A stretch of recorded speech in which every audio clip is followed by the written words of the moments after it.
3월이 되었습니다. 좀 쌀쌀하긴 하지만 그래도 여전히 이제는 봄이 왔다. 그리고 만물이 약동하는 계절이 왔구나 하는 느낌이 들어요. 만물이 약동하는 것처럼 우리의 영적인 생명도 약동하는 새 생명 축제의 계절이 이제 돌아왔습니다. 하나님께서 올해도 어떤 분을 보내주실지 기대됩니다. 또 여러분이 어떤 분을 교회로 인도하고 안내할지 기대가 됩니다. 오늘 여러분 주보에 전도 대상자 작정 예비 목록표를 받았을 것입니다. 참고하셔서 여러분 주변의 지인들을 살펴본 후에 누구를 전도 대상자로 작정할 것인지 생각하고 다음 주에 전도 대상자 작정 목록표를 제출해 주시기 바랍니다. 누군가를 주님께로 인도하는 것은 그 인생을 아름답게 만드는 일입니다. 가장 큰 것은 죽음의 두려움에서 그를 해방시켜 주는 것입니다. 두 번째는 이 세상에 수많은 두려운 것들이 있는데 공중 권세 잡은 자, 악의 영들, 그리고 하늘의 악한 영들로부터 수많은 사람들이 두려움 가운데 살아가는데 예수 믿는 사람은 그런 두려움에서 해방이 돼요. 그뿐만 아니라 우리가 인생의 키가 자라는 것, 사춘기 지나고 성장기가 지나면 다시는 키가 크지 않는데 우리의 영적인 키는 멈추는 법이 없습니다. 하나님께서 우리를 부르시는 그 순간까지 예수 그리스도의 장성한 분량으로 계속해서 자랄 수 있는, 그러다 보면 그에게 예수의 향기가 나고 예수의 냄새가 나고 예수의 거룩하심이 묻어나는 사람으로 자라게 만드는 것이에요. 누군가를 주님께로 인도한다고 하는 것은 그의 인생을 이처럼 아름답게 만드는 일입니다. 우리는 예수님을 믿는다고 하는 것과 복음을 믿는다고 하는 것, 이 두 가지 말을 거의 대개 같은 의미로 사용합니다. 왜냐하면 복음의 처음과 마지막이 예수 그리스도이기 때문이요, 복음의 주제가 예수 그리스도이기 때문입니다. 복음이란 기쁜 소식을 의미하죠. 누가복음 2장 10절에서 11절에 보면 천사가 이르되 무서워하지 말라, 보라 내가 온 백성에게 미칠 큰 기쁨의 좋은 소식을 너희에게 전하노라. 오늘 다윗의 동네에 너희를 위하여 구주가 나셨으니 곧 그리스도 주시니라. 아멘. 예수님이 탄생하시던 날 목자들에게 천사들이 와서 큰 기쁨의 좋은 소식을 전했습니다. 복음서 중에 누가복음이 가장 먼저 복음이라고 하는 단어를 소개합니다. 예수 그리스도께서 이 땅에 오셨다고 하는 것이 복음이에요. 그런데 이 사실이 복음의 전부는 아닙니다. 이걸 조금 더 확장을 시키면 예수님께서 이 땅에 오셔서 우리의 죄를 대신 지기 위해 십자가를 지셨고 십자가에서 죽으실 뿐만 아니라 우리의 죄가 용서받은 것을 보증하기 위해 부활하셔서 죽음의 권세를 깨뜨리셨습니다. 그래서 예수 믿으면 누구나 영생 얻을 수 있는 길을 열어놓으셨어요. 이것이 예수님의 계획으로 끝이었는가? 아닙니다. 하나님이 계획하시고 하나님이 실행하셨어요. 이것을 하나님의 경륜이라고 합니다. 말씀 사경회 때 하나님의 경륜에 관한 말씀을 함께 나눌 것인데, 하나님의 경륜에 관한 것은 말씀 사경회 때 깊이 나누도록 하고, 하나님의 경륜이에요. 그럼 이 복음이 우리에게 깊은 이유는 무엇인가? 하나님께서 그걸 작정하셨대, 하나님이 그걸 계획하셨대, 그것으로만 끝나면 사실은 우리에게 기쁜 소식이 아닐 것입니다. 하지만 하나님이 계획하시고 하나님이 작정하셨는데 누구든지 예수를 믿기만 하면 멸망하지 않고 영생 얻는 구원의 길을 허락하신대. 우리가 그걸 받아들일 수 있대. 그러니 그것이 우리에게 기쁜 소식이죠. 누구든지 예수님을 믿기만 하면 구원을 얻습니다. 그래서 복음은 믿지 않는 자에게 필요한 소식입니다. 그러나 복음은 여기서 멈추지 않습니다. 믿는 자에게도 필요한 소식입니다. 왜냐하면 복음을 믿음으로 말미암아, 복음으로 말미암아 우리가 변화되어 가요. 그래서 사도 바울은 이렇게 선포합니다. 내가 복음을 부끄러워하지 아니하노라. 아멘. 바울 당시의 사람들에게 복음은 매력적이지 않았습니다. 부끄러운 것이었어요. 거리끼는 것이었어요. 유대인에게는 거리끼는 것이었으며 헬라인에게는 부끄러운 것이었습니다. 유대인들은 왜 이걸 거리끼는 것으로 여겼는가? 신명기 21장 23절에 보면 나무에 달린 자는 하나님께 저주를 받은 자라, 이 말씀과 비추어서 나무 십자가에 달린 예수 그리스도 하나님의 저주를 받은 자인데, 하나님의 저주를 받은 자가 메시아다? 하나님의 저주 아래에 있는 자를 메시아로 받아들일 수 없었습니다. 그러므로 십자가에 죽은 예수를 전하는 복음은 유대인에게 거리끼는 것이었어요. 그런데 우리는 알잖아요. 예수님께서 죄가 있어 나무에 매달리신 게 아니지 않습니까? 우리의 죄를 대신 지고, 그래서 갈라디아서 5장에는 보면 우리의 정과 욕심을 십자가에 못 박았다, 이런 표현이 있습니다. 예수님 십자가에 박히실 때에 그 자리에 나도 못 박혔어요. 예수님 십자가에 못 박히실 때 모든 인류가 십자가에 함께 못 박혔습니다. 그러므로 우리가 당할 저주를 대신 당하시고 우리의 죄짐을 대신 지시기 때문에 나무 십자가에 달린 것이기에 그가 우리의 복음의 대상, 우리 믿음의 대상이라고 하는 것을 우리는 확신하고 걸어가는 것 아니겠어요? 헬라인에게는 왜 미련한 것이었는가? 헬라인들이 섬기는 신은 제우스, 헤라, 포세이돈, 헤라클레스, 이런 사람이에요. 그 신들의 특징이 있습니다. 주 무기가 하나씩 있어요. 그리고 악의 세력과 대적에서 항상 이깁니다. 그것이 헬라인들이 생각하는 신인데, 예수님은 원수들과 제대로 싸우지도 않고 그 원수들에게 사로잡혀서 죽었대요. 그러니 헬라인들이 생각할 때 예수님은 부족한 신이라고 여겨지는 것이에요. 세상에 수많은 신들이 있는데 원수에게 패배한 신을 우리가 믿어야 해? 그거 얼마나 미련한 것이야. 이런 사람들이 사는 세상에서 십자가와 부활의 복음을 믿는 것은 부끄러운 일이었습니다. 하지만 바울은 복음을 부끄러워하지 않았습니다. 우리가 살아가는 오늘날 어떻습니까? 과학시대라고 하면서 하나님의 존재를 믿고 따르는 것을 어리석은 일로 여겨요. 사람들이 비웃습니다. 그뿐만 아니라 세상이 교회를 조롱할 때 우리가 믿는 복음에 대한 담대함을 잃어버리고 그만 복음을 슬그머니 부끄러워해요. 여러분, 이런 상황에도 복음을 자랑할 수 있습니까? 바울은 복음을 부끄러워하지 않았습니다. 바울은 율법에 능통했습니다. 그 어떤 유대인과 만나도 율법에 막힘이 없이 토론을 할 수 있었습니다. 그뿐만 아니라 히브리어, 아람어, 헬라어에 능통했습니다. 자유자재로 3가지 언어를 구사했습니다.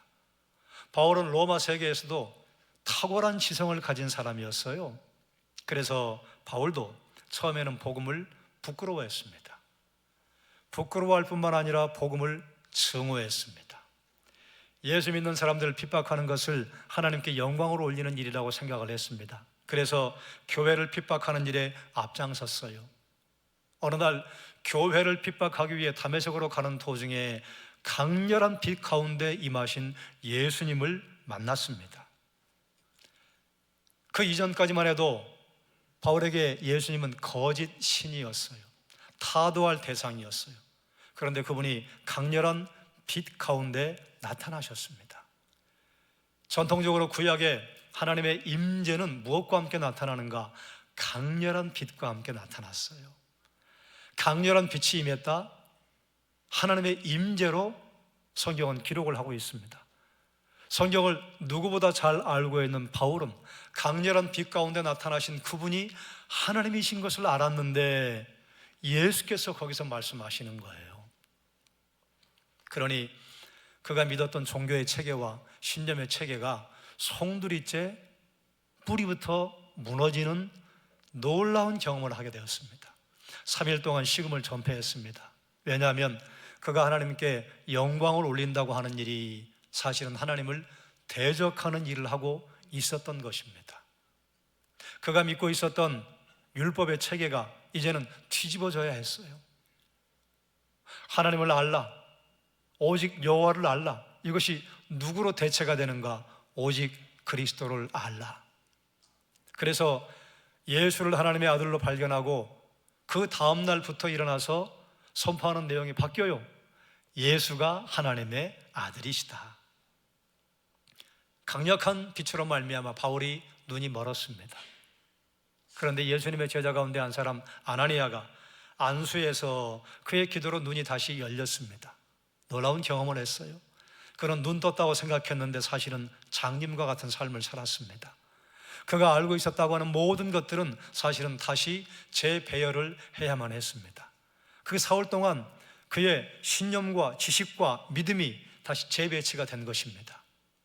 강렬한 빛 가운데 예수님을 만나고 영광 중에 나타나신 그리스도를 만나서 바울은 생각과 행동이 바뀌었습니다. 그러면 우리가 읽은 본문에 복음을 부끄러워하지 않아야 할 이유가 무엇인가? 다시 로마서 1장 16절을 읽겠습니다. 내가 복음을 부끄러워하지 아니하노니 이 복음은 모든 믿는 자에게 구원을 주시는 하나님의 능력이 됨이라. 먼저는 유대인에게요 그리고 헬라인에게로다. 아멘. 복음은 모든 믿는 자에게 구원을 주시는 하나님의 능력입니다. 유대인들이 따랐던 행위의 율법으로는 구원을 얻을 수 없습니다. 이방인이 따르고 믿었던 거짓 신과 철학과 종교의 체계를 가지고는 사람을 구원하지 못합니다. 오직 복음만이 사람에게 생명을 주는 하나님의 능력입니다. 복음의 선포로만 사람이 구원에 이르고 하나님의 백성이 됩니다. 복음 외에 그 어떤 것도 사람을 구원하지 못합니다. 아무리 고상한 도덕적인 강론으로도 그들을 구원하지 못하고 그걸 들은 사람이 도덕적인 실행에 이르게 하지 못합니다. 왜 그렇습니까? 주변의 사람들이 나를 바꿀 수 없습니다. 아무리 필요한 이야기를 하고 나에게 충고, 조언, 그 할아버지를 해도 내 마음 바꾸지 않으면 그 말대로 움직이지 않습니다. 여러분, 부모가 자녀를 바꿀 수 있습니까? 바꿀 수 없습니다. 자녀가 부모를 바꿀 수 있나요? 바꿀 수 없습니다. 남편이 아내를 바꿀 수 있습니까? 바꿀 수 없습니다. 아내가 남편을 바꿀 수 있나요? 바꿀 수 없어요. 그 생각을 하는 것 자체가 이기주의예요. 왜 바꾸려고 그래요? 나에게 맞게 바꾸려고 하는 것 아니에요. 내 생각대로, 내 행동, 내 삶의 패턴 안으로 들어오도록 바꾸고 싶은 게 그게 우리의 이기심 아닙니까? 오직 복음이 선포되었을 때 성령의 역사함으로 말미암아 사람이 변화되어 새 사람이 되기 때문에 예수님 믿을 수 있고 구원에 이를 수 있고 자기에게서 해방이 될 수 있습니다. 여러분, 참된 행복은 자기로부터 해방되는 것입니다. 이 끈질긴 자기애는 에덴 동산의 죄의 뿌리입니다. 내가 하나님 되고 싶었어요. 그래서 그 뒤로 그 죄를 밖으로 드러내는 사람들이 어떤 모습을 드러냈는가? 우상을 섬겼는데 우상을 섬긴 게 아니에요. 사실은 자기를 위하여 우상을 만들었어요. 나에게 안녕과 행복과 평안을 줄 우상을 만들었습니다. 적당히 우상에게 기분 좋게 해주면 나에게 행복과 평강을 줄 대상으로 만든 것이 우상이에요. 우상을 만드는 목적은 자기를 위하여입니다. 자기애입니다. 여러분, 자기애에 빠지면 내가 행복할 것 같으나 그러나 행복하지 않아요. 다른 사람을 배려하지 못하고 다른 사람을 긍휼히 여기는 마음이 없다면 그 사이가 어떻게 행복하겠습니까? 그곳이 지옥이지요. 나만 봐달라고 그래요. 내 소리만 들어달라고 그래요. 내 중심으로 모든 것을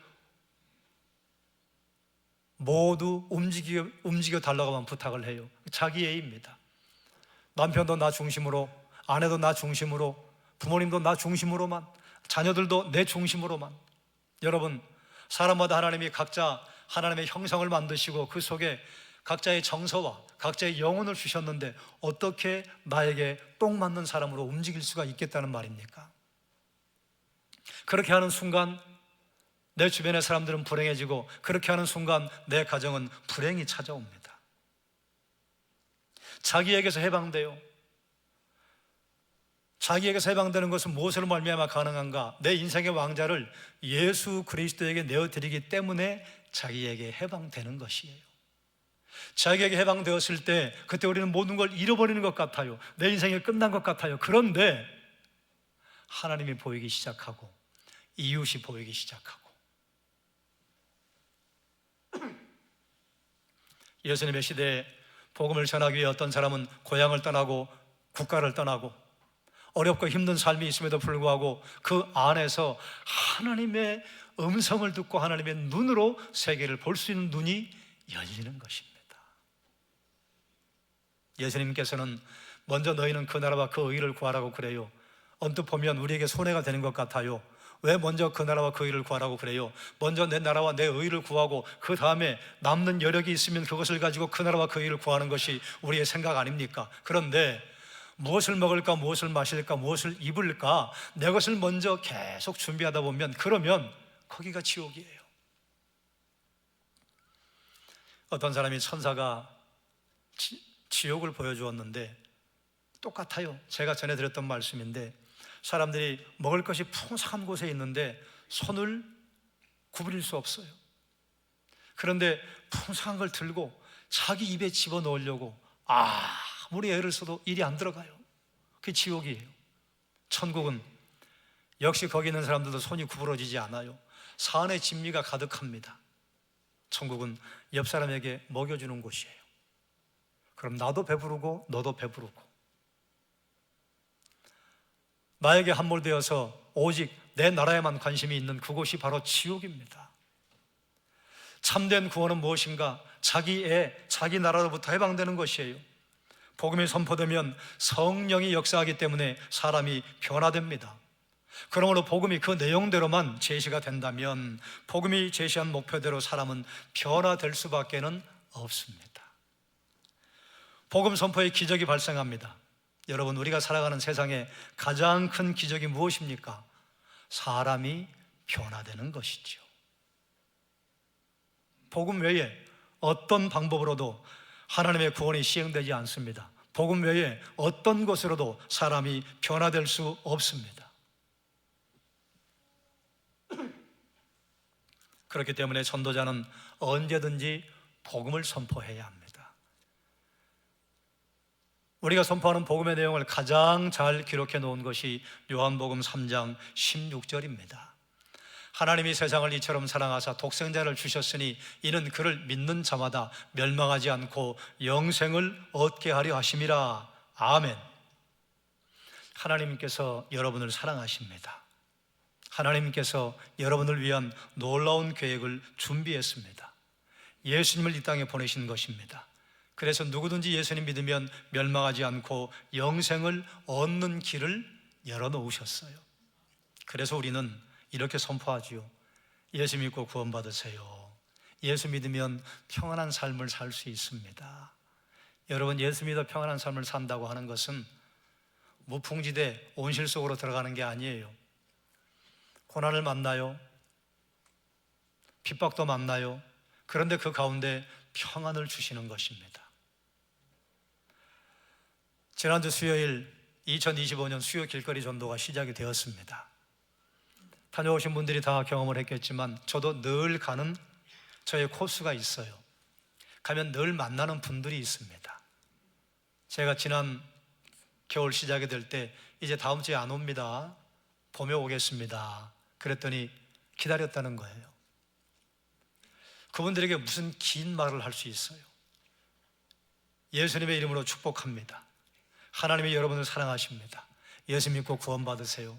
예수 믿으면 참 좋아요. 여러분, 때로 우리 마음에 강렬한 감동을 주는 것은 긴 말보다 단 한마디의 금언과 격언, 잠언이에요.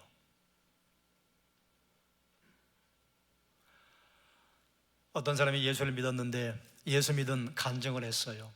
그 사람은 타이타닉호에 타고 있었습니다. 남자였기 때문에 똑같이 바다로 뛰어들었어요. 그런데 어떤 사람이 오더니 젊은이 예수 믿나?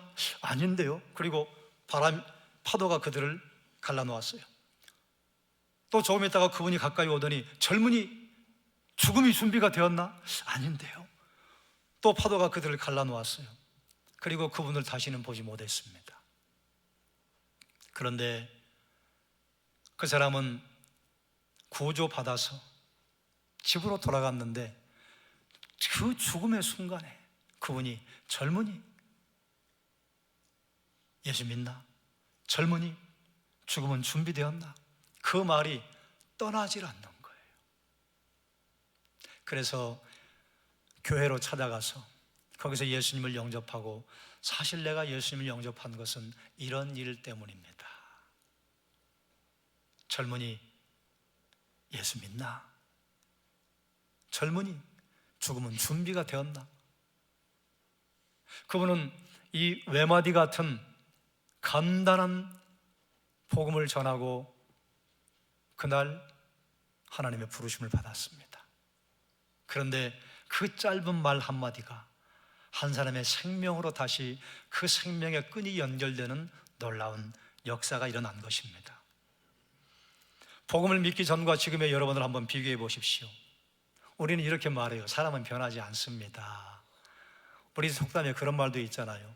3살짜리 버릇이 80까지 간다. 더 심한 말도 있어요. 제 버릇 걔 못 준다. 이게 무슨 말입니까? 안 바뀐다 그 말이에요. 그래서 마음고생을 하는 사람이 얼마나 많이 있습니까? 사람을 바꿔보겠다고 애를 쓰고 잔소리하고 집안이 시끄럽습니다. 바꾸려는 사람도 고생이지만 바뀌지 않는 사람도 고생입니다. 나도 좀 바꾸고 싶은데 그게 잘 안 된단 말이죠. 그런데 복음 앞에 서면 그 사람이 바뀌어요. 내 안에 예수 그리스도께서 들어오셔서 내 안에 특별한 역사를 시작하시면 바뀌기 시작해요. 부족하지만 변해갑니다. 조금씩 조금씩. 한 달이 다르고 2달이 다르고 1년이 다르고 2년이 다르고. 여러분이 산증인 아닙니까? 여러분이 날마다 예수 그리스도의 장성한 분량까지 자라나는 산증인 아닙니까? 그럼 우리가 완전히 만족할 수 있나요? 만족할 수 없죠. 왜냐하면 우리는 계속 자라가야 하기 때문에 그렇습니다. 한 가지 확실한 것이 있습니다. 복음이 사람을 바꿉니다. 복음만이 사람을 바꿀 수 있습니다. 그래서 복음이 하나님의 능력입니다. 예수님께서 이 땅에 오신 것이 이것과 같아요. 2 사람이 해변에서 500km 떨어진 바다에 표류했습니다. 한 사람은 수영선수고 한 사람은 맥주병이에요. 2 사람 다 구명조끼를 입었습니다. 누가 살 수 있을까요? 둘 다 못 살아요. 아무리 수영선수라도 500km 수영 못합니다.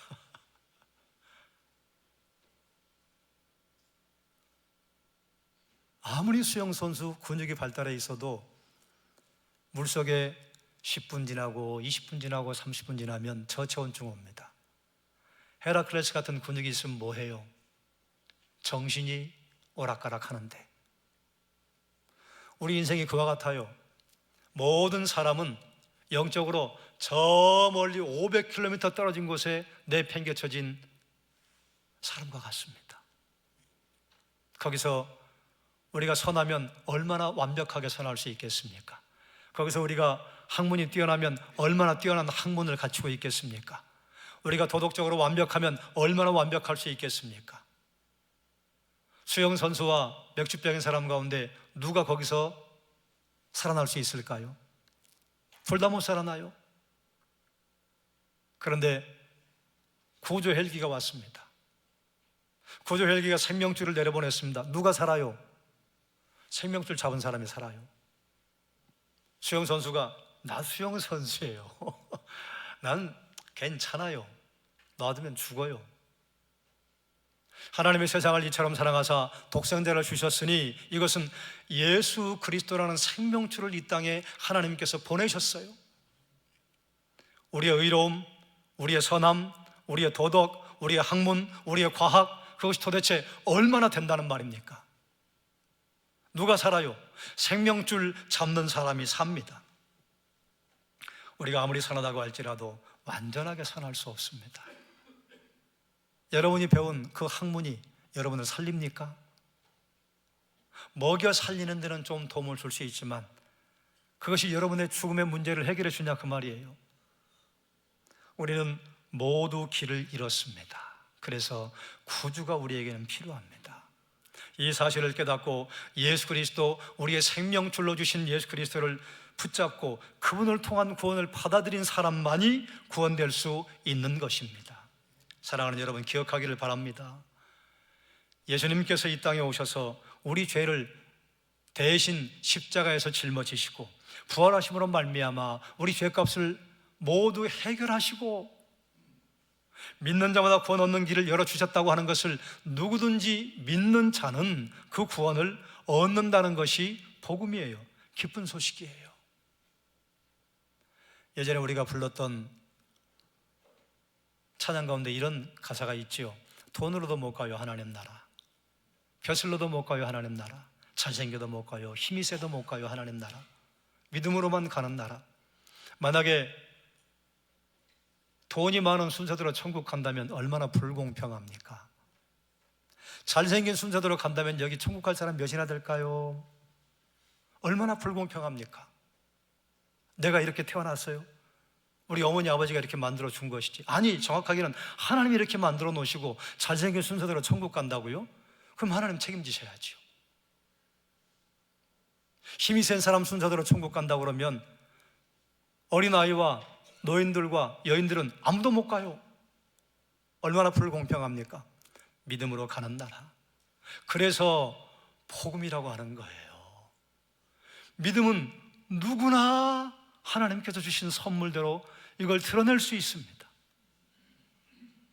복음이 하나님의 능력입니다. 누구든지 믿기만 하면 구원 얻기 때문입니다. 그러므로 오직 복음의 선포만이 사람을 구원하고 변화시킬 수 있는 것이요. 사랑하는 여러분, 이런 복음을 전할 자로 하나님께서 여러분을 불렀습니다. 이 복음을 전할 자는 여러분 밖에는 없습니다. 여러분 마음속에 떠오르는 사람, 제가 가서 그분에게 복음을 전할 수 있을까요? 우리 장로님들이 그분에게 가서 복음을 전할 수 있을까요? 없어요. 왜냐하면 그분과 다른 사람들은 유대 관계가 만들어져 있지 않기 때문에 그렇습니다. 그분에게 복음을 전달할 수 있는 일을 행할 수 있는 분은 여러분밖에 없습니다. 그러므로 전도 대상자 예비 목록표를 참고해서 전도 대상자를 정하십시오. 다음 주에 전도 대상자 목록표에 그분의 이름을 올리십시오. 그리고 먼저 기도하는 것입니다.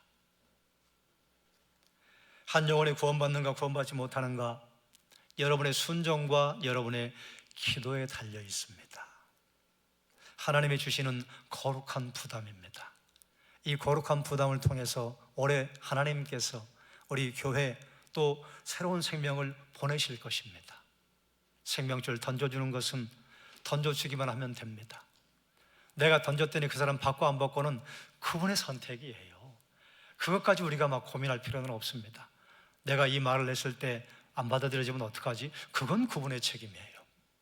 여러분은 여러분이 하실 일을 감당할 수 있을 만큼 감당하시면 하나님께서 생명의 역사를 여러분을 통해 이루실 줄 믿습니다.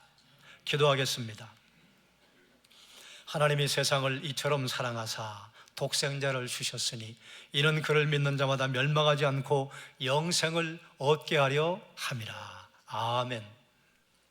우리에게 생명의 산떡으로, 생명의 줄로 예수 그리스도를 보내셨으니 누구든지 그를 믿으면 멸망하지 않고 영생 얻는 길을 허락하셨습니다. 복음입니다. 이 생명줄 우리에게 주셨으니 숨기지 말고 부끄러워하지 말고 드러내어 생명의 역사가 계속되는 하나님의 영혼의 역사가 사랑하는 종들의 일상을 통해 계속 진행되게 해주시기를 원하옵나이다. 예수님의 이름으로 기도드리옵나이다. 아멘.